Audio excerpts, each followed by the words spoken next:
Let's start with the key word. The key word for Whiteprint thinking, I think, would be energy. And the belief in Whiteprint thinking is that things only change when the time is ripe. Whiteprint thinking is about, you could say that Whiteprint thinkers, they don't like organizations. They basically see when the time is right, because they believe that change is something spontaneous, something that happens by itself, and if something doesn't change, there's something weird blocking it. They have a mission on their own, and because they have a mission on their own, they don't need a boss who tells them what the mission is, because they already have one. Well, white people are partly not perceived, actually, because a lot of their work takes place below the surface, like changing. For instance, if you take innovation in company, a lot of the innovation happens at the edges of a company.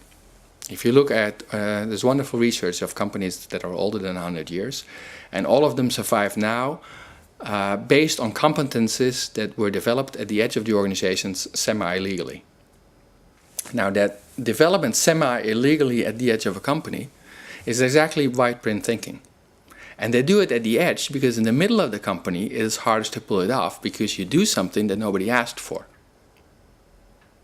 So instead of pushing harder, which some of the other colors might do, for instance, blueprint feels if something doesn't change, you push harder. You have to do something more.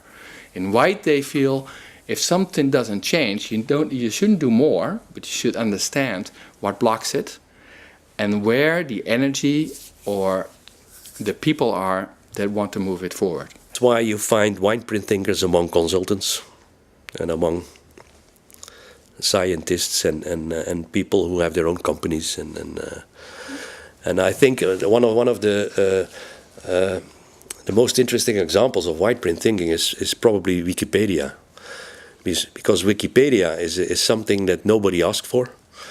There's no project leader, there's no principal who wants it, there's no boss, there is nobody get paid for it, but it's there still. I mean, it's an example of collective voluntary energy of people who want to do something together, and what they do, it's even of a rather good quality. There are very big differences between blue and white, and you could say that the blue is space reducing. You could say that reducing uncertainty. You could say that's the ideal of blue, that there's no uncertainty at all, and that everything is predictable. That's the ideal of blue. While the ideal of white is that you can deal with uncertainties. It's not reducing uncertainties, but accepting uncertainties as part of life.